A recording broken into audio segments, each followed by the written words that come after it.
ಎಲ್ರಿಗೂ ಮಧ್ಯಾಹ್ನದ ಶುಭ ವಂದನೆಗಳು. ಪ್ರೀತಿಯ ವಿದ್ಯಾರ್ಥಿಗಳೇ, ಕಳೆದ ತರಗತಿಯಲ್ಲಿ ನಾವೀಗಾಗಲೇ ಇತಿಹಾಸದ ಅಧ್ಯಯನದಲ್ಲಿ ನಾವು ನೋಡ್ತಾ ಇದ್ದಂತಹ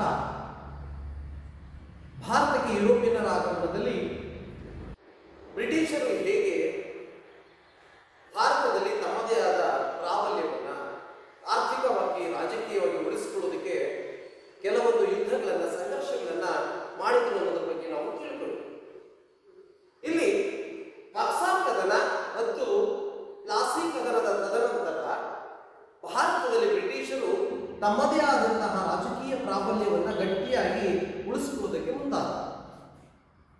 ಸೊ ಇವರು ಬ್ರಿಟಿಷರು ಪ್ಲಾಸಿ ಕದನ ಮತ್ತು ಬಕ್ಸಾರ್ ಕದನದ ನಂತರ ಬಂಗಾಳ, ಬಿಹಾರ, ಒರಿಸ್ಸಾ, ಬಾಂಬೆ ಮುಂತಾದ ಸ್ಥಳಗಳಲ್ಲಿ ತಮ್ಮ ಪ್ರಾಬಲ್ಯವನ್ನ ಗಟ್ಟಿಯಾಗಿ ಮಾಡಿಕೊಂಡರು.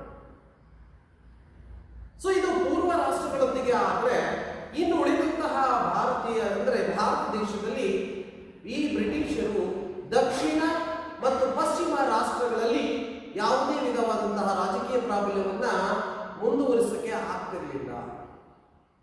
ಕಾರಣ ದಕ್ಷಿಣ ಮತ್ತು ಪಶ್ಚಿಮ ರಾಷ್ಟ್ರಗಳಲ್ಲಿ ಇರ್ತಕ್ಕಂತಹ ಈ ಮರಾಠರ ಪೇಶ್ವೆಗಳು ಹಾಗೂ ಮೈಸೂರು ಸಾಮ್ರಾಜ್ಯದಲ್ಲಿ ಬರ್ತಕ್ಕಂಥ ಹೈದರ್ ಅಲಿ ಮತ್ತು ಟಿಪ್ಪು ಸುಲ್ತಾನ್ ಇವರ ಒಂದು ಪ್ರಾಬಲ್ಯ ಶಕ್ತಿ ಹೆಚ್ಚಾಗಿದೆ. ಸೊ ಇಲ್ಲಿ ಬ್ರಿಟಿಷರು ತಮ್ಮದೇ ಆದಂತಹ ಆಡಳಿತದ ವಿಸ್ತರಣಾವಾದ ನೀತಿಯನ್ನು ಅನುಸರಿಸೋದಕ್ಕೆ ಮುಂದಾಗ್ತಾರೆ. ಮಕ್ಕಳೇ, ಆಡಳಿತದಲ್ಲಿ ವಿಸ್ತರಣವಾದ ನೀತಿ ಅಂದ್ರೆ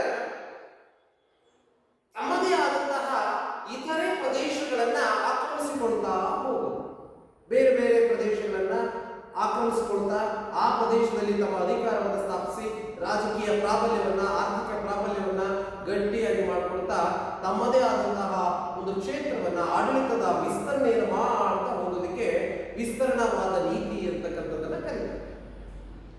ಬ್ರಿಟಿಷರು ತಮ್ಮದೇ ಆದಂತಹ ವಿಸ್ತರಣವಾದ ನೀತಿಯನ್ನ ಕೇವಲ ಬಂಗಾಳ, ಒರಿಸ್ಸಾ, ಬಿಹಾರ, ಬಾಂಬೆ ಈ ಪ್ರದೇಶಗಳಿಗೆ ಅಷ್ಟೇ ಸೀಮಿತಗೊಳಿಸದೆ ದಕ್ಷಿಣ ಭಾರತದತ್ತ ಪಶ್ಚಿಮ ಅಂದ್ರೆ ದಕ್ಷಿಣ ಮತ್ತು ಪಶ್ಚಿಮ ಭಾರತದ ಕೆಲವು ಪ್ರದೇಶಗಳ ಕಡೆ ತಮ್ಮ ಗಮನವನ್ನು ಹರಿಸ್ತಾರೆ. ಇಲ್ಲಿ ದಕ್ಷಿಣ ಭಾರತದಲ್ಲಿ ಮರಾಠರ ಪೇಶ್ವೆಗಳು,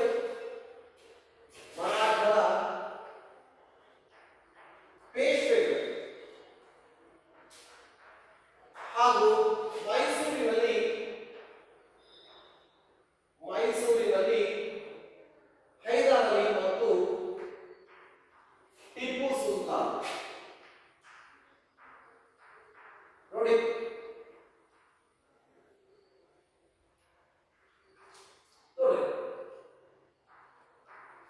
ಈ ಒಂದು ಇವರ ಪ್ರಾಬಲ್ಯ ಹೆಚ್ಚಾಗಿದ್ದನ್ನು ಕಂಡಂತ ಇವರು ಈ 19ನೇ ಶತಮಾನದ ವೇಳೆಯ ಹೊತ್ತಿಗೆ ಪೂರ್ವ ಮತ್ತು ಪಶ್ಚಿಮ ಭಾರತದಲ್ಲಿ ಇನ್ನು ಇಲ್ಲಿ ಸಿಖ್ಖರ ಒಂದು ಪ್ರಾಬಲ್ಯವು ಸಹ ಹೆಚ್ಚಾಗಿತ್ತು. ಸಿಖ್ಖರ ಪ್ರಾಬಲ್ಯ ಇಲ್ಲಿ ರಣಜಿತ್ ಸಿಂಗ್ ಅಂತಕ್ಕಂಥವನು ಸಿಖ್ಖರ ಒಂದು ಪ್ರಭಾವವನ್ನು ಹೊಂದಿರತಕ್ಕಂತಹ ಪ್ರಮುಖ ರಾಜನಾಗಿದ್ದ ಅಂತಕ್ಕಂಥದ್ದನ್ನು ನಾವು ಇಲ್ಲಿ ಕಾಣಬೇಕು. ಈ ರಣಜಿತ್ ಸಿಂಗ್ ಅಂತಕ್ಕಂಥದ್ದು ದಕ್ಷಿಣ ಪೂರ್ವ ಭಾರತದಲ್ಲಿ ಈ ಸಿಖ್ಖರನ್ನ ಸಂಘಟನೆಗೊಳಿಸತಕ್ಕಂತಹ ಕಾರ್ಯವನ್ನು ನಿರ್ವಹಿಸಿದ ಒಂದು ಪ್ರಬಲವಾದಂತಹ ಸಿಖ್ ಪ್ರದೇಶವನ್ನು ನಿರ್ಮಾಣ ಮಾಡಿಕೊಂಡರು. ಹೀಗೆ ಬ್ರಿಟಿಷರು ತಮ್ಮ ಈ ವಿಸ್ತರಣವಾದ ನೀತಿಯನ್ನ ಆಡ್ಕೊಳ್ತಾ ಜೊತೆಗೆ ತಮ್ಮದೇ ಆದಂತಹ ಕೆಲವೊಂದು ನೀತಿಗಳನ್ನ ಇಲ್ಲಿ ಅನುಸರಿಸೋದಕ್ಕೆ ಮುಂದಾಗ್ತಾರೆ. ಅವುಗಳಲ್ಲಿ ಮುಖ್ಯವಾಗಿ ದತ್ತು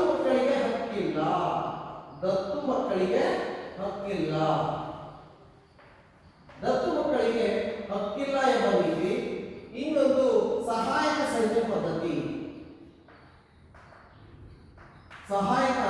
ಸೈನ್ಯ ಪದ್ಧತಿ ಎಂಬಂತಹ ಕೆಲವೊಂದು ಪ್ರಮುಖವಾದಂತಹ ಈ ನೀತಿಗಳನ್ನು, ಕಾನೂನುಗಳನ್ನು ಜಾರಿಗೆ ತರುವುದರ ಮುಖಾಂತರ ದಕ್ಷಿಣ ಭಾರತದತ್ತ ಅಥವಾ ಈ ದಕ್ಷಿಣ ಮತ್ತು ಪಶ್ಚಿಮ ಭಾರತದ ಕೆಲವೊಂದು ಪ್ರದೇಶಗಳ ಮೇಲೆ ನಮ್ಮ ರಾಜಕೀಯವಾಗಿ, ಆರ್ಥಿಕವಾಗಿ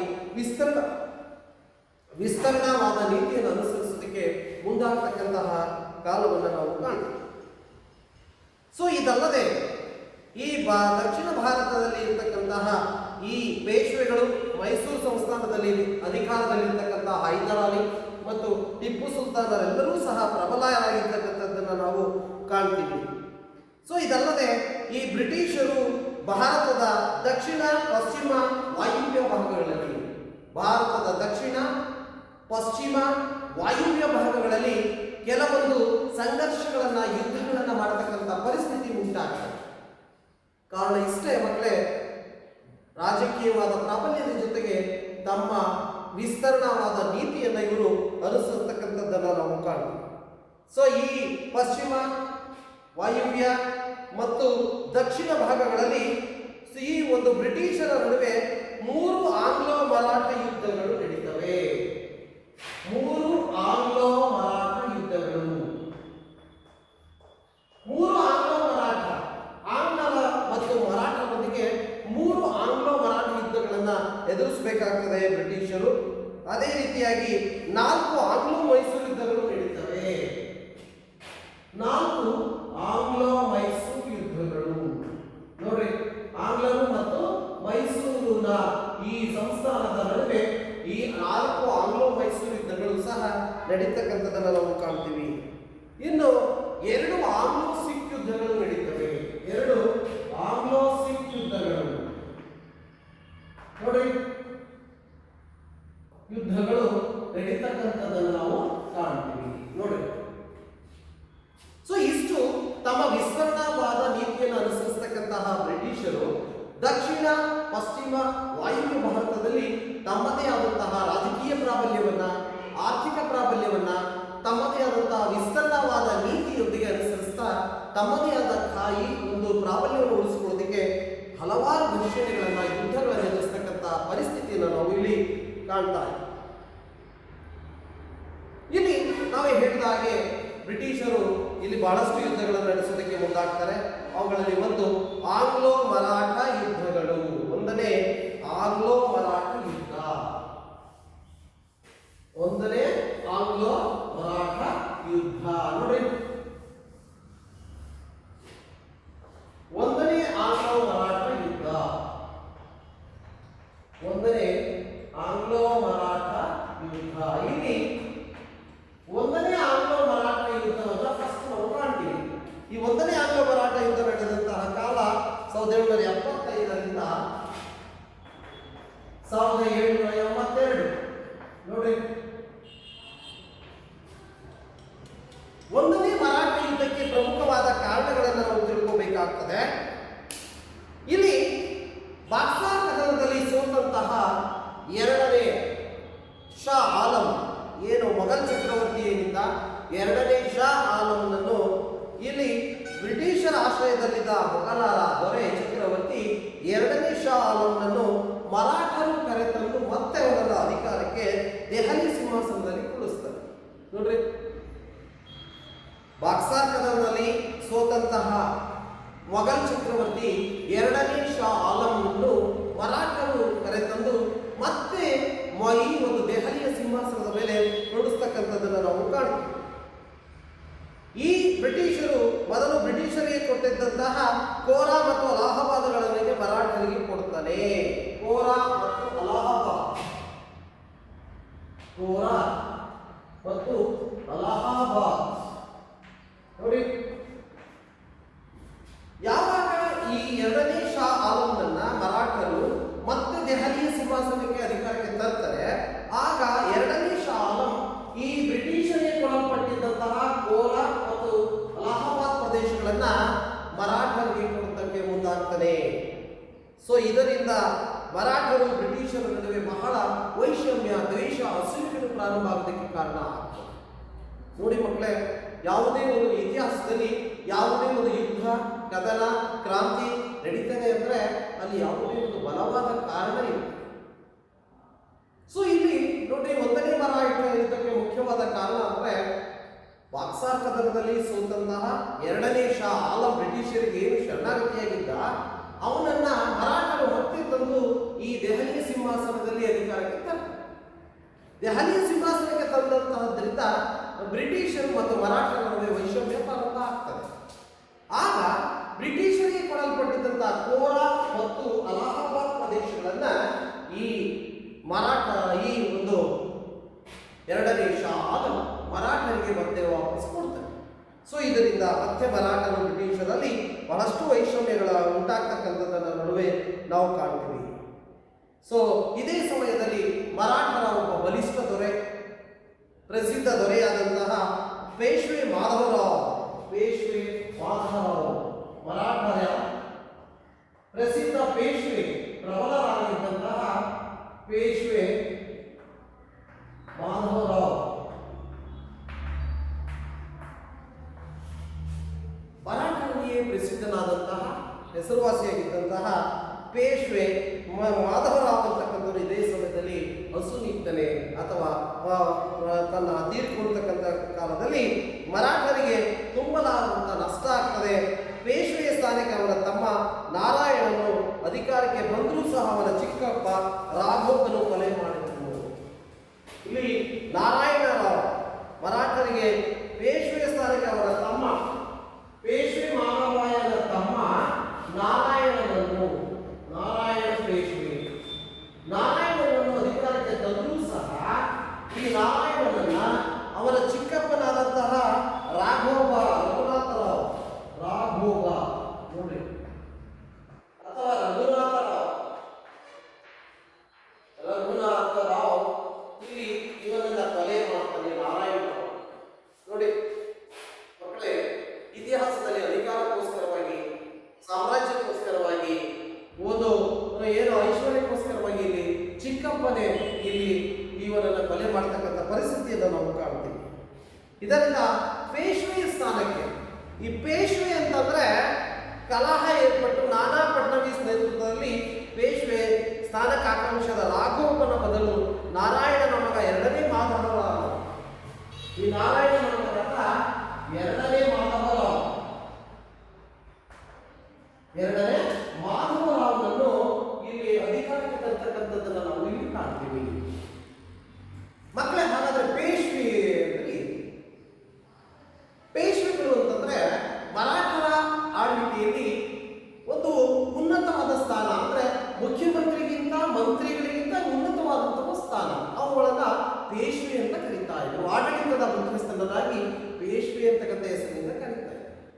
ಇಲ್ಲಿ ನಾರಾಯಣನ ಮಗನಾದಂತಹ ಇಲ್ಲಿ ಬರ್ತಕ್ಕಂತಹ ಎರಡನೇ ಮಾಧವರಾವ್ಗೆ ಇಲ್ಲಿ ಮರಾಠರು ಅಧಿಕಾರಕ್ಕೆ ತರ್ತಾರೆ, ಎರಡನೇ ಮಾಧವರಾವ್. ಸೊ ಇದರಿಂದ ಈ ಮರಾಠರ ಒಕ್ಕೂಟಕ್ಕೆ ಪಟ್ಟಕ್ಕೆ ಬಂದವನು ಎರಡನೇ ಮಾಧವರಾವ್. ಇವನು ನಾರಾಯಣನ ಮಗನಾಗಿರ್ತಾನೆ. ಮರಾಠ ಮನೆತನಗಳಿಂದ ನಿರೀಕ್ಷಿತ ಬೆಂಬಲ ಸಿಗದ ರಾಘವನು ಬ್ರಿಟಿಷರ ಬೆಂಬಲವನ್ನ ಕೋರುತ್ತಾನೆ. ನೋಡ್ರಿ, ಇಲ್ಲಿ ರಾಘವ ಅಥವಾ ರಾಘನಾಥ ರಾವ್ ಇವನಿಗೆ ಪೇಶ್ವೆಯಾಗಿ ಅಧಿಕಾರಕ್ಕೆ ತರೋದಿಲ್ಲ. ಇವನ ಬದಲು ನಾರಾಯಣನ ಮಗನಾದ ಎರಡನೇ ಮಾಧವರಾವನಿಗೆ ಮರಾಠರು ಪೇಶ್ವೆ ಸ್ಥಾನವನ್ನು ಕೊಟ್ಟು ಮರಾಠರ ಪ್ರಬಲ ರಾಜನನ್ನಾಗಿ ಪಟ್ಟವನ್ನು ಕಟ್ಟಿದ್ದಾರೆ. ಇಲ್ಲಿ ರಾಘವ ಅಥವಾ ರಘುನಾಥರಾವ್ ಅಂತಕ್ಕಂಥವರು ಬಹಳ ಬೇಸರಗೊಳ್ತಾನೆ. ಆಗ ಇವನು ಬ್ರಿಟಿಷರ ನೆರವಿಗೆ ಹೋಗ್ತಾನೆ, ಬ್ರಿಟಿಷರೊಂದಿಗೆ ಸಹಾಯವನ್ನು ಬೇಡ್ತಾನೆ. ನೋಡ್ರಿ ಮಕ್ಕಳೇ, ಇಲ್ಲಿ ನಮ್ಮ ಭಾರತ ದೇಶದ ದೇಶೀಯ ರಾಜ್ಯಗಳಲ್ಲಿ ಇದೊಂದು ಕೆಟ್ಟದಾದಂತಹ ಒಂದು ರೀತಿಯನ್ನು ನಾವು ಕಾಣ್ತೀವಿ. ತಮ್ಮಲ್ಲಿಯೇ ವೈಮನಸ್ಸು, ತಮ್ಮಲ್ಲಿಯೇ ಅಸೂಯೆಗಳು, ಒಬ್ಬರನ್ನು ಕಂಡ್ರೆ ಮತ್ತೊಬ್ಬರಿಗೆ ಆಗ್ತಾ ಇರ್ತಕ್ಕಂಥ ಒಂದು ಪರಿಸ್ಥಿತಿ ನಮ್ಮ ಭಾರತ ದೇಶೀಯ ರಾಜ್ಯಗಳಲ್ಲಿ. ನೋಡ್ರಿ, ಮರಾಠರ ದೊರೆಯಾದಂತಹ ರಾಘವ ಅಥವಾ ರಘುನಾಥರಾವ್ ಅಂತಕ್ಕಂಥವನು ಮರಾಠರ ದೊರೆಯಾದಂತಹ ಈ ಎರಡನೇ ಮಾಧವರಾವನ ವಿರುದ್ಧವಾಗಿ, ಮರಾಠ ಸಾಮ್ರಾಜ್ಯದ ವಿರುದ್ಧವಾಗಿ ಬ್ರಿಟಿಷರ ಒಂದು ನೆರವನ್ನು ಕೇಳೋದಕ್ಕೆ ಮುಂದಾಗ್ತಕ್ಕಂಥದ್ದನ್ನು ನಾವು ಇಲ್ಲಿ ಕಾಣ್ತೀವಿ. ಇದೇ ಸಂದರ್ಭದಲ್ಲಿ ಬ್ರಿಟಿಷರು ಏನ್ ಮಾಡ್ತಾರೆ, ಇದೇ ಒಂದು ನಮಗೆ ಲಾಭದ ಒಂದು, ಇದರಿಂದ ಅವರಿಗೆ ಒಳ್ಳೆಯ ಲಾಭ ಸಿಗ್ತದೆ ಅಂತಕ್ಕಂಥ ಒಂದು ಉಪಾಯವನ್ನು ಬಳಸಿಕೊಂಡ್ರು. ಬ್ರಿಟಿಷರು ಮತ್ತು ಮರಾಠ ಒಕ್ಕೂಟಗಳ ನಡುವೆ 1775ರಿಂದ 1782ರವರೆಗೆ ಸುದೀರ್ಘವಾದಂತಹ ಆಂಗ್ಲೋ ಮರಾಠ ಯುದ್ಧ ಪ್ರಾರಂಭ ಆಗ್ತದೆ. ನೋಡ್ರಿ, ಇಲ್ಲಿ ಬ್ರಿಟಿಷರು ಮರಾಠರ ಪೇಶ್ವೆಯಾಗಿ ಆಗದೇ ಇರ್ತಕ್ಕಂತಹ ರಘುನಾಥರಾವ್ ಅಥವಾ ರಾಘವ ಅಂತಕ್ಕಂಥವನು ಸಹ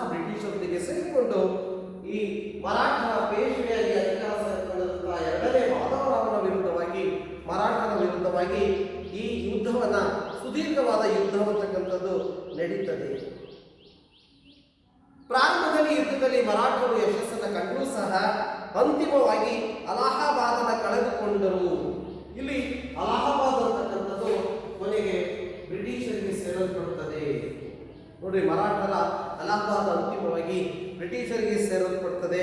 ಹೀಗೆ ಇಲ್ಲಿ ಮರಾಠ ಒಕ್ಕೂಟ ಯುದ್ಧ ಮುಂದುವರಿಸಲಾಗದೆ ಬ್ರಿಟಿಷರೊಂದಿಗೆ ಈ ಕೊನೆಗೆ ಮರಾಠರು ಈ ಬ್ರಿಟಿಷರೊಂದಿಗೆ ಯುದ್ಧವನ್ನು ಮುಂದುವರಿಸಕ್ಕೆ ಆಗದೆ ಕೊನೆಗೆ ಒಂದು ಒಪ್ಪಂದಕ್ಕೆ ಬರ್ತಾರೆ. ಅದೇ ಸಾಲ್ಬಾಯ್ ಒಪ್ಪಂದ. ಸಾಲ್ಬಾಯ್ ಒಪ್ಪಂದ ನೋಡಿ, ಸಾಲ್ಬಾಯ್ ಒಪ್ಪಂದ ಕೇಳಬಹುದು ಪರೀಕ್ಷೆಯಲ್ಲಿ. ಸಾಲ್ಬಾಯ್ ಒಪ್ಪಂದ ಯಾರ್ಯಾರ ನಡುವೆ ನಡೆಯಿತು ಅಥವಾ ಸಾಲ್ಬಾಯ್ ಒಪ್ಪಂದದ ಪ್ರಾಮುಖ್ಯತೆಯನ್ನು ವಿವರಿಸಿ. ಬಹಳ ಸುಲಭವಾಗಿದೆ. ಸಾಲ್ಬಾಯ್ ಒಪ್ಪಂದ ಅಂತಕ್ಕಂಥದ್ದು ಬ್ರಿಟಿಷರು ಮತ್ತು ಮರಾಠರ ನಡುವೆ ಆಂಗ್ಲೋ ಮರಾಠ ಒಂದನೇ ಆಂಗ್ಲೋ ಮರಾಠ ಯುದ್ಧದಲ್ಲಿ ನಡೀತದೆ. ಇಲ್ಲಿ ಅಲಹಾಬಾದನ್ನ ಮರಾಠರು ಇಲ್ಲಿ ಬ್ರಿಟಿಷರಿಗೆ ಬಿಟ್ಟುಕೊಡ್ತಾರೆ. ಅಲ್ಲಿ ಮರಾಠರ ಪೇಶ್ವೆ ಎರಡನೇ ಮಾಧವರಾವ್ನಿಂದ ಅಲಹಾಬಾದ್ ಮತ್ತೆ ಬ್ರಿಟಿಷರಿಗೆ ಸೇರಲ್ಪಡುತ್ತದೆ. ಸುದೀರ್ಘವಾದಂತಹ ಈ ಯುದ್ಧದಿಂದ ಈ ಮರಾಠರ ಪೇಶ್ವೆಗಳು ಕೊನೆಗೆ ಒಂದು ಬ್ರಿಟಿಷರೊಂದಿಗೆ ಒಂದು ಯುದ್ಧದ ಒಂದು ಒಪ್ಪಂದಕ್ಕೆ ಮುಂದಾಗ್ತಾರೆ. ಅದೇ ಸಾಲ್ಬಾಯ್ ಒಪ್ಪಂದ. ಎಂತ ಒಪ್ಪಂದ? ಸಾಲ್ಬಾಯ್ ಒಪ್ಪಂದ. ಕೊನೆಗೆ ಎರಡನೇ ಮಾಧವರಾವ್ನನ್ನು ಪೇಶ್ವೆಯಾಗಿ ನೇಮಿಸಲಾಗುತ್ತದೆ. ಹೀಗೆ ಒಂದನೇ ಆಂಗ್ಲೋ ಮರಾಠ ಯುದ್ಧದ ಪ್ರಮುಖ ಅಂಶಗಳನ್ನು ನಾವು ತಿಳಿದುಕೊಳ್ಳೋಣ. ಹಾಗಾದ್ರೆ ಒಂದನೇ ಆಂಗ್ಲೋ ಮರಾಠ ಯುದ್ಧ ಯಾವ ಒಪ್ಪಂದದೊಂದಿಗೆ ಕೊನೆಗೊಳ್ಳುತ್ತದೆ ಎಂದರೆ ಸಾಲ್ಬಾಯ್ ಒಪ್ಪಂದದೊಂದಿಗೆ. ಸಾಲ್ಬಾಯ್ ಒಪ್ಪಂದದ ಪ್ರಕಾರ ಮರಾಠರ ಅಲಹಾಬಾದನ್ನ ಬ್ರಿಟಿಷರಿಗೆ ಬಿಟ್ಟುಕೊಡಲಾಗುತ್ತದೆ. ಸುದೀರ್ಘವಾದ ಯುದ್ಧವನ್ನು ಮಾಡಕ್ಕಾಗದೆ ಮರಾಠರು ಬ್ರಿಟಿಷರೊಂದಿಗೆ ಒಪ್ಪಂದಕ್ಕೆ ಮುಂದಾಗ್ತಾರೆ. ಆ ಒಪ್ಪಂದವೇ ಸಾಲ್ಬಾಯ್ ಒಪ್ಪಂದ. ನೋಡಿ, ಸೊ ಇದನ್ನ ನಿಮಗೆ 2 ಮಾರ್ಕ್ಸಿಗೆ ಅಥವಾ 3 ಮಾರ್ಕ್ಸಿಗೆ ಕೇಳತಕ್ಕಂಥ ಪ್ರಶ್ನೆ. ಒಂದನೇ ಆಂಗ್ಲೋ ಮರಾಠ ಯುದ್ಧವನ್ನ ವಿವರಿಸಿ ಅಥವಾ ಒಂದನೇ ಆಂಗ್ಲೋ ಮರಾಠ ಯುದ್ಧಕ್ಕೆ ಕಾರಣಗಳನ್ನ ತಿಳಿಸಿ. ಸೊ ಇಂತಹ ಒಂದು ಆಂಗ್ಲೋ ಮರಾಠ ಯುದ್ಧದ ಬಗ್ಗೆ ನಾವು ತಿಳ್ಕೊಂಡ್ರ ನಂತರ ಇಲ್ಲಿ ಬರ್ತಕ್ಕಂತಹ ನೆಕ್ಸ್ಟ್ ಲಾರ್ಡ್ ವೆಲ್ಲಸ್ಲಿ ಮತ್ತು ಸಹಾಯಕ ಸೈನ್ಯ ಪದ್ಧತಿ ಅರ್ಥ ಆಗಿದೆಯಲ್ಲ. ಒಂದನೇ ಆಂಗ್ಲೋ ಮರಾಠ ಯುದ್ಧ ಕಾರಣಗಳು ಬಹಳ ಸುಲಭವಾಗಿದೆ. ಒಪ್ಪಂದ ಸಾಲ್ಬಾಯ್ ಒಪ್ಪಂದ ಅಂತಕ್ಕಂಥ ತಿಳ್ಕೋಬೇಕಾಗ್ತದೆ. ಸರಿಯಾಗಿ ಆನ್ಸರ್ ಮಾಡಿದ್ರೆ 3 ಮಾರ್ಕ್ಸ್ ಇದರಲ್ಲಿ ಪಡೆಯುತ್ತೆ. ಮುಂದುವರಿಯುತ್ತೆ ನಾವು ಲಾರ್ಡ್ ವೆಲ್ಲಸ್ಲಿ. ಇಲ್ಲಿ ಬರ್ತಕ್ಕಂತಹ ಲಾರ್ಡ್ ವೆಲ್ಲಸ್ಲಿ ಮತ್ತು ಅವನ ದತ್ತು ಮಕ್ಕಳಿಗೆ ಹಕ್ಕಿಲ್ಲ. ಲಾರ್ಡ್ ವೆಲ್ಲಸ್ಲಿ ಮತ್ತು ಸಹಾಯಕ ಸೈನ್ಯ ಪದ್ಧತಿ. ಲಾರ್ಡ್ ವೆಲ್ಲಸ್ಲಿ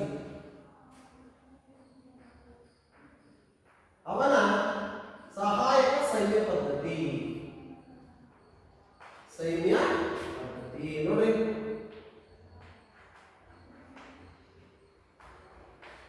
ಸಹಾಯಕ ಸೈನ್ಯ ಪದ್ಧತಿ ಲಾರ್ಡ್ ವೆಲ್ಲಸ್ಲಿ 1798ರಿಂದ 1805. 1798ರಿಂದ 1805 ಅವಧಿ. ಇಲ್ಲಿ ಭಾರತದ ಇತಿಹಾಸದಲ್ಲಿ ನಾನು ಹೇಳಿದೆ, ಬ್ರಿಟಿಷರು ತಮ್ಮದೇ ಆದಂತಹ ಕೆಲವು ಹೊಸ ಹೊಸ ನೀತಿಗಳನ್ನ ಅನುಷ್ಠಾನಕ್ಕೆ ತರ್ತಾರೆ.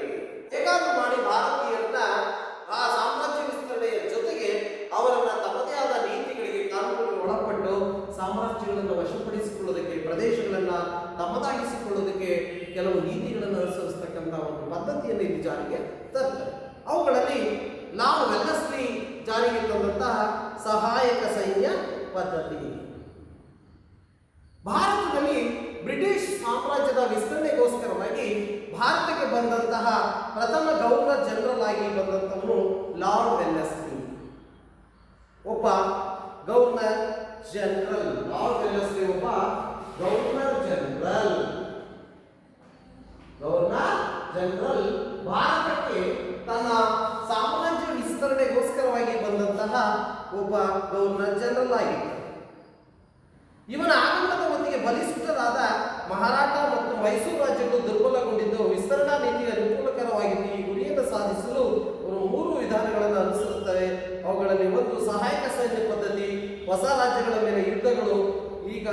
ಕಂಪನಿಯ ಅಧೀನಕ್ಕೆ ಒಳಪಟ್ಟಿರುವ ರಾಜ್ಯಗಳನ್ನು ನೇರ ನಿಯಂತ್ರಣಕ್ಕೆ ಒಳಪಡಿಸತಕ್ಕಂಥದ್ದು. ಯಾವಾಗ ಲಾರ್ಡ್ ವೆಲ್ಲೆಸ್ಲಿ ಭಾರತಕ್ಕೆ ವಿಸ್ತೃತವಾದ ನೀತಿಯನ್ನು ಅನುಸರಿಸೋದಕ್ಕೆ ದಕ್ಷಿಣ ಭಾರತಕ್ಕೆ ಬರ್ತಾನೆ, ಆಗ ಇಲ್ಲಿ ಇರ್ತಕ್ಕಂತಹ ಮರಾಠರ ಪೇಶ್ವೆಗಳು ಮತ್ತು ಮೈಸೂರು ಸಂಸ್ಥಾನದಲ್ಲಿರುವಂತಹ ಹೈದರ್ ಅಲಿ ಮತ್ತು ಟಿಪ್ಪು ಸುಲ್ತಾನರ ಇವರ ಆಳ್ವಿಕೆ ಕಾಲದಲ್ಲಿ ಸ್ವಲ್ಪ ಕುಂಠಿತವಾಗಿರ್ತದೆ. ಇದನ್ನೇ ತಿಳಿದಂತಹ ಬ್ರಿಟಿಷರು ಹೇಗಾದರೂ ಮಾಡಿ ತಮ್ಮ ಆಡಳಿತದ ರಾಜಕೀಯವಾಗಿ, ಆರ್ಥಿಕವಾಗಿ ಮತ್ತು ಇಲ್ಲಿ ಬರ್ತಕ್ಕಂತಹ ಸಾಮ್ರಾಜ್ಯದ ವಿಸ್ತೃತವಾದ ನೀತಿಯನ್ನ ಮತ್ತು ಸಹಾಯಕ ಸೈನ್ಯ ಪದ್ಧತಿಯ ನೀತಿಯನ್ನ, ದತ್ತು ಮಕ್ಕಳಿಗೆ ಹಕ್ಕಿಲ್ಲ ಎಂಬ ನೀತಿಯನ್ನು ಅನುಸರಿಸುವುದರ ಮುಖಾಂತರ ಈ ಒಂದು ದಕ್ಷಿಣದ ಅಂದರೆ ಮೈಸೂರು ಸಂಸ್ಥಾನದ ಹೈದರ್ ಅಲಿ ಹಾಗೂ ಟಿಪ್ಪು ಸುಲ್ತಾನ್ ಮತ್ತು ಮರಾಠರ ಸಾಮ್ರಾಜ್ಯವನ್ನು ವಶಪಡಿಸಿಕೊಳ್ಳುವುದಕ್ಕೆ ಮುಂದಾಗ್ತಕ್ಕಂಥದ್ದನ್ನು ನಾವು ಕಾಣುತ್ತೇವೆ. ಸಹಾಯಕ ಸೈನ್ಯ ಪದ್ಧತಿ ಅಂತಂದ್ರೆ ಭಾರತೀಯ ರಾಜ್ಯಗಳನ್ನು ನಿಯಂತ್ರಣಕ್ಕೆ ಒಳಪಡಿಸುವ ಸಲುವಾಗಿ ಸಹಾಯಕ ಪದ್ಧತಿ ನೀತಿಯನ್ನ 1798ರಲ್ಲಿ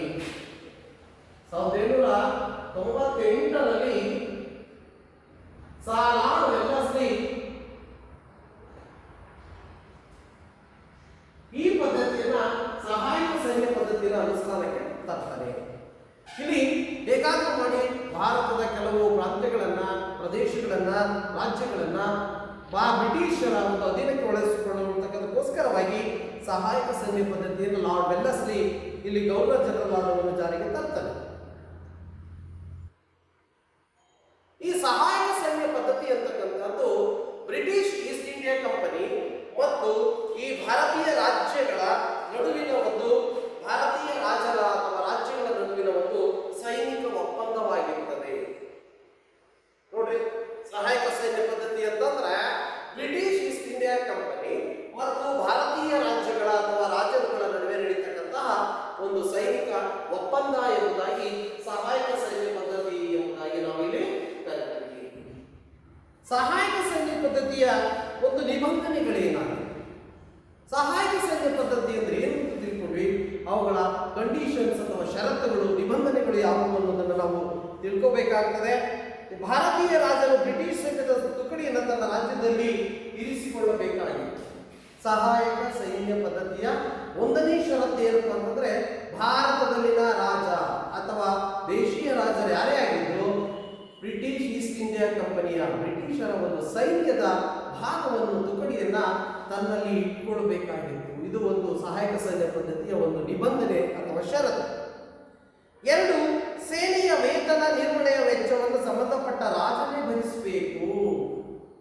ಏನು ತನ್ನ ಸೈನ್ಯವನ್ನು ಇಟ್ಕೊಳ್ಬೇಕಾಗಿತ್ತು, ಆ ಸೈನಿಕರಿಗೆ ಕೊಡಬೇಕಾದಂತಹ ವೇತನ ಹಾಗೂ ಅದರ ಭತ್ಯೆ ಅಥವಾ ಖರ್ಚು ಎಲ್ಲವನ್ನೂ ಸಹ ವೆಚ್ಚವನ್ನ ಯಾವ ರಾಜ ಇಟ್ಕೊಂಡಿದ್ದೋ ಅವನೇ ನಿರ್ವಹಿಸಬೇಕಾಗಿತ್ತು, ಭರಿಸಬೇಕಾಗಿತ್ತು ಅಂತಕ್ಕಂಥ ಕಂಡೀಷನ್ ಇಲ್ಲಿದೆ.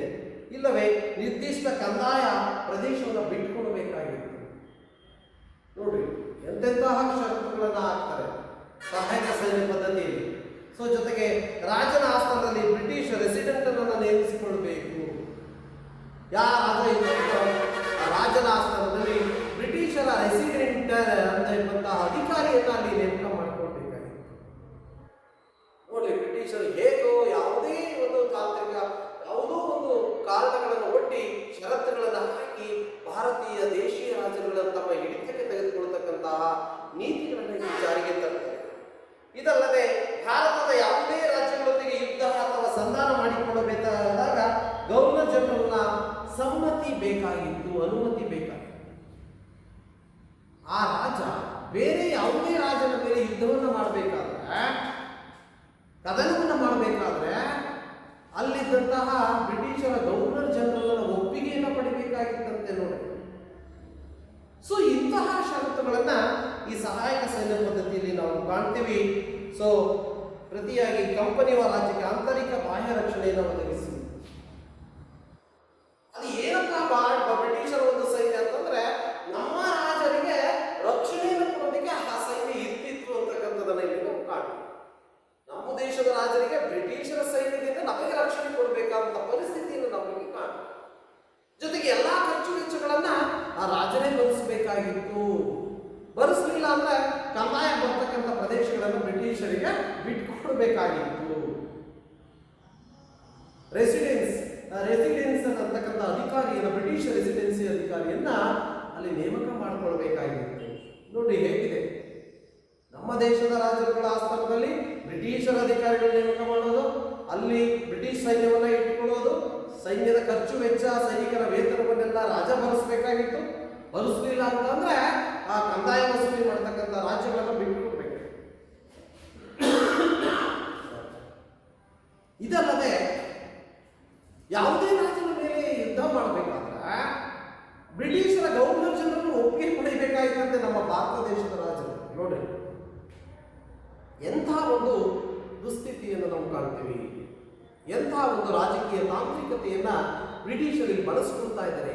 ಸಹಾಯಕ ಸೇನೆ ಪದ್ಧತಿಯನ್ನು ಹೇಗೆ ಅವರು ಮುಂದಿಟ್ಟುಕೊಂಡು ರಾಜರ ಕೆಲವು ಪ್ರದೇಶಗಳನ್ನ ವಶಪಡಿಸಿಕೊಳ್ಳೋದಕ್ಕೆ ಮುಂದಾಗ್ತಾ ಇದ್ದಾರೆ ಅಂತಕ್ಕಂಥ ನಿಬಂಧನೆಗಳನ್ನು ನಾವು ಇಲ್ಲಿ ಕಾಣ್ತಾ ಇದ್ದೀವಿ ಮಕ್ಕಳೇ. ಹೀಗೆ ಈ ನೀತಿಯಿಂದ ಬ್ರಿಟಿಷರ ಸೈನಿಕ ನಿರ್ವಹಣೆ ಸುಲಭವಾಯಿತು, ಭಾರತೀಯ ರಾಜ್ಯಗಳಲ್ಲಿ ನಿಯಂತ್ರಣದಲ್ಲಿಡಲು ಸಾಧ್ಯವಾಯಿತು. ಇಲ್ಲಿ ಸಹಾಯಕ ಸೈನ್ಯ ಪದ್ಧತಿಯಿಂದ ಬ್ರಿಟಿಷರ ಸೈನ್ಯ ರಕ್ಷಣೆಗೋಸ್ಕರ ನೇಮಕ ಆಯಿತು, ಅದು ಒಂದು ಕಡೆ ಸುಲಭವಾದ ಮಾರ್ಗ ಆಯಿತು. ಇನ್ನೊಂದು ಕಡೆ ಭಾರತೀಯ ಕೆಲವು ರಾಜ್ಯಗಳನ್ನು, ಪ್ರಾಂತ್ಯಗಳನ್ನು ವಶಪಡಿಸಿಕೊಳ್ಳೋದಕ್ಕೆ ಮುಂದಾಗ್ತಕ್ಕಂಥದ್ದನ್ನು ನಾವು ಕಾಣ್ತೀವಿ. ಭಾರತೀಯ ರಾಜ್ಯಗಳನ್ನು ಆರ್ಥಿಕವಾಗಿ ತೀವ್ರ ಶೋಷಣೆಗೆ ಒಳಪಡಿಸೋದಕ್ಕೆ ಮುಂದಾಯಿತು ಬ್ರಿಟಿಷ್. ಆರ್ಥಿಕವಾಗಿ ಶೋಷಣೆ ಮಾಡೋದಕ್ಕೆ ಮುಂದಾಗ್ತಕ್ಕಂಥದ್ದನ್ನು ನಾವು ಕಾಣ್ತೀವಿ. ಇದಲ್ಲದೆ ಒಪ್ಪಂದಗಳಿಗೆ ಸಹಿ ಮಾಡಿದ ಮೊದಲ ಅಂದರೆ ಈ ಸಂಸ್ಥಾನದ ಅಂದರೆ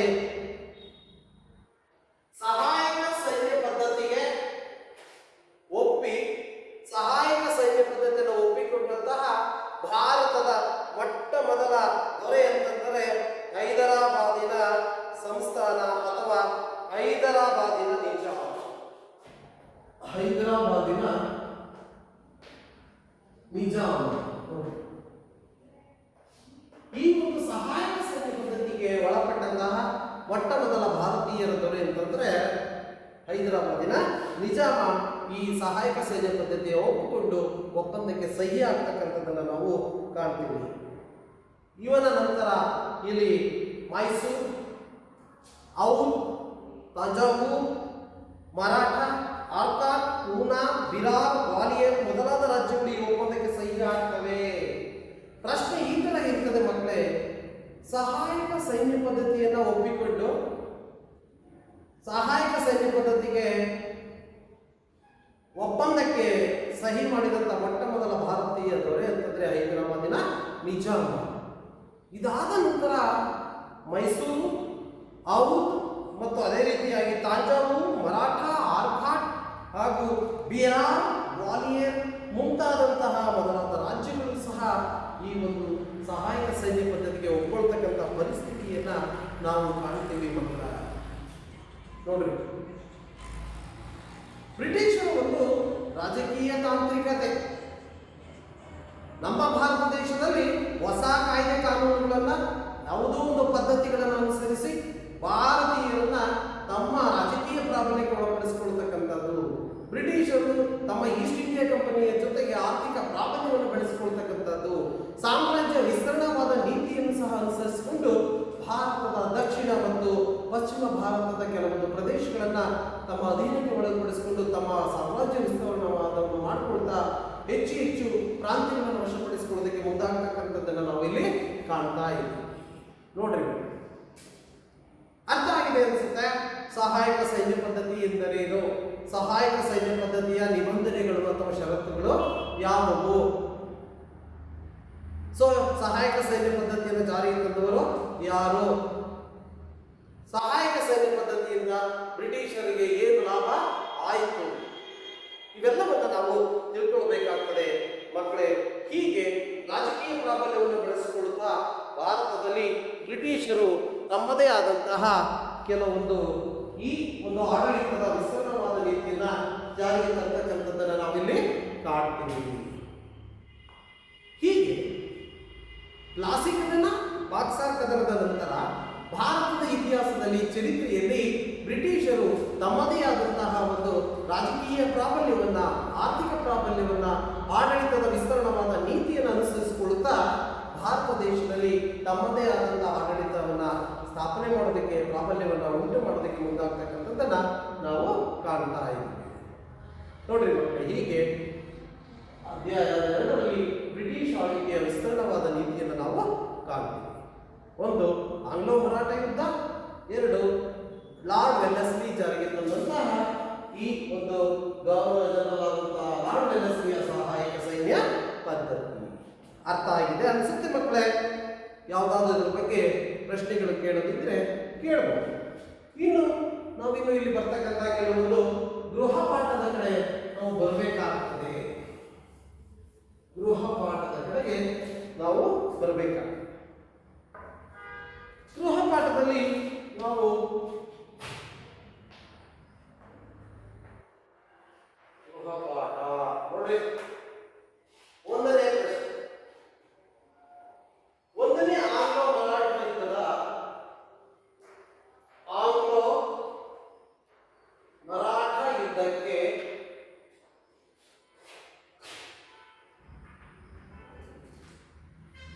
ಕಾರಣಗಳನ್ನು ತಿಳಿಸಿ. 1.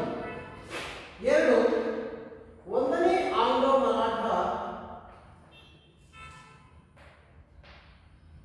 ಮರಾಠ ಯುದ್ಧ ಯಾವ ಒಪ್ಪಂದದೊಂದಿಗೆ ಮುಕ್ತಾಯವಾಯಿತು? ಯಾವ ಒಪ್ಪಂದದೊಂದಿಗೆ ಮುಕ್ತಾಯವಾಯಿತು?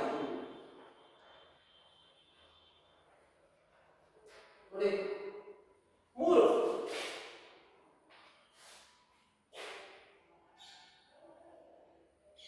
ಸಹಾಯಕ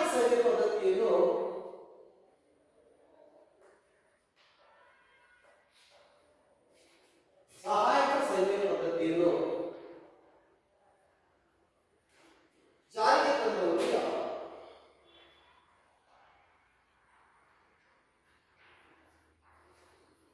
ಸಹಾಯಕ ಸೈನ್ಯ ಪದ್ಧತಿಯನ್ನು ಜಾರಿಗೆ ತಂದವರು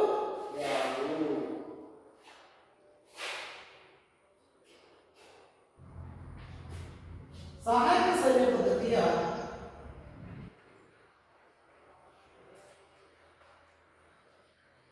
ಸಹಾಯಕ ಸೈನ್ಯ ಪದ್ಧತಿಯ ಷರತ್ತುಗಳನ್ನು ತಿಳಿಸಿ. ನಿಬಂಧನೆಗಳನ್ನ ಅಥವಾ ಷರತ್ತುಗಳನ್ನು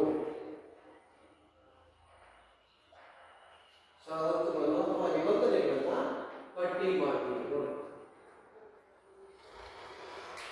ನೋಡ್ರಿ, ಇಲ್ಲಿ 5 ಸಹಾಯಕ ಸೈನ್ಯ ಪದ್ಧತಿಗೆ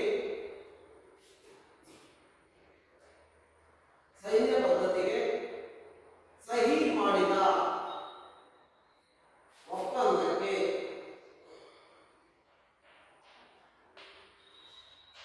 ಸಹಿ ಮಾಡಿದ ಭಾರತದ ಮೊದಲ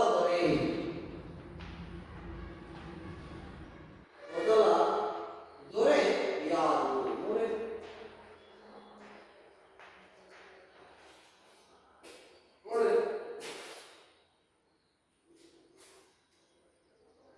ಮತ್ತೆ ಇಲ್ಲಿ ಬರ್ತಕ್ಕಂಥ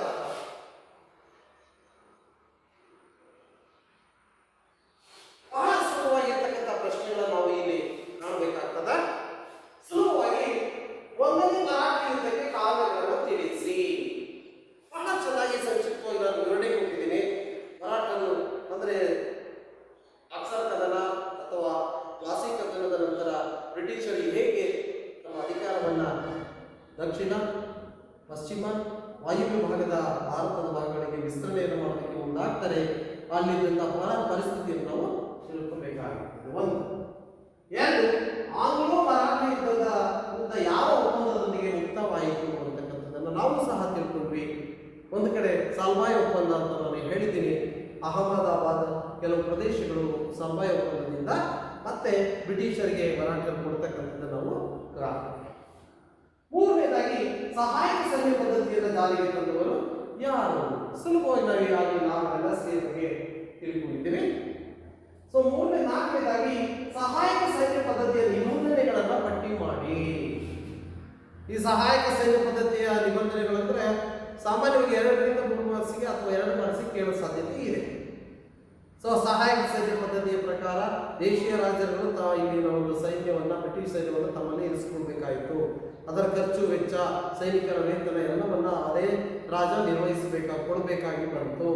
ಯಾವುದೇ ಬೇರೆ ರಾಜರ ಮೇಲೆ ಯುದ್ಧ ಮಾಡಬೇಕಾದ್ರೆ ಗವರ್ನರ್ ಜನರಲ್ ಅನುಮತಿಯನ್ನ ಪಡಿಬೇಕಾಯಿತು. ತನ್ನ ಆಸ್ಥಾನದಲ್ಲಿ ಬ್ರಿಟಿಷ್ ರೆಸಿಡೆನ್ಸಿನ ನೇಮಕ ಮಾಡಿಕೊಳ್ಬೇಕಾಗಿತ್ತು. ಯಾವುದೇ ಕಾರಣಕ್ಕೂ ಯುದ್ಧ ಮಾಡಬೇಕಾದ್ರೆ ಬ್ರಿಟಿಷರ ಅನುಮತಿಯನ್ನ ಪಡಿಬೇಕಾಗಿತ್ತು. ಇಲ್ಲ ಅಂದ್ರೆ ಕಂದಾಯ ವಸೂಲಿಗೆ ಬರ್ತಕ್ಕಂಥ ಪ್ರದೇಶವನ್ನ ಬ್ರಿಟಿಷರಿಗೆ ಬಿಟ್ಕೊಡ್ಬೇಕಾಗ್ತಿತ್ತು ಅನ್ನೋದನ್ನು ಸಹ ನಾವಿಲ್ಲಿ ತಿಳ್ಕೋಬಹುದಾಗಿರ್ತದೆ ನಿಬಂಧನೆ. ಇನ್ನು ಸಹಾಯಕ ಸೈನ್ಯ ಪದ್ಧತಿ ಅಥವಾ ಒಪ್ಪಂದಕ್ಕೆ ಸಹಿ ಮಾಡಿದ ಭಾರತದ ಮೊದಲ ದೊರೆ ಯಾರು?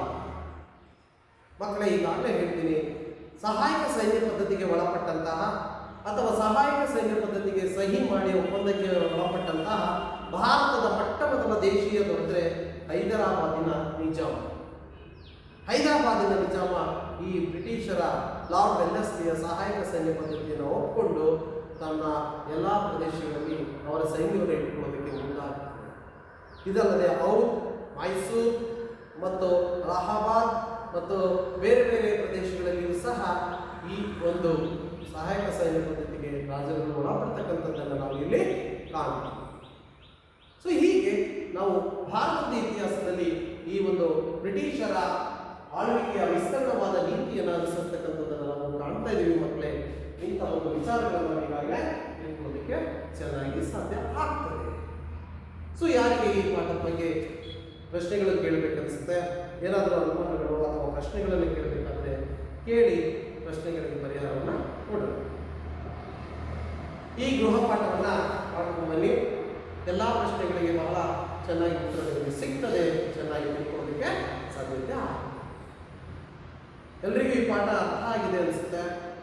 ಚೆನ್ನಾಗಿ ಅರ್ಥ ಆಗಿರ್ತಕ್ಕಂಥ ಪಾಠವನ್ನು ನೀವು ಗೃಹ ಪಾಠದ ಮಾಡ್ಕೊಂಡ್ಬಂದರೆ ಇನ್ನೂ ಚೆನ್ನಾಗಿ ತಿಳ್ಕೊಳ್ಳೋದಕ್ಕೆ ಸಾಧ್ಯತೆ ಆಗ್ತದೆ. ಸೊ ಹೀಗೆ ಈ ಒಂದು ಪಾಠವನ್ನು ಇವತ್ತಿನ ದಿನಕ್ಕೆ ಮುಕ್ತಾಯ ಮಾಡ್ತಾ ಮುಂದಿನ ಒಂದು ತರಗತಿಯಲ್ಲಿ ಹೆಚ್ಚಿನ ವಿಚಾರಗಳನ್ನು ತಿಳ್ಕೊಳ್ಳೋಣ ಅಂತ ಹೇಳ್ತಾ ಈ ಅವಧಿಯನ್ನು ಮುಕ್ತಾಯ ಮಾಡ್ತಾ ಇದ್ದೀನಿ. ಎಲ್ರಿಗೂ ನಮಸ್ಕಾರ.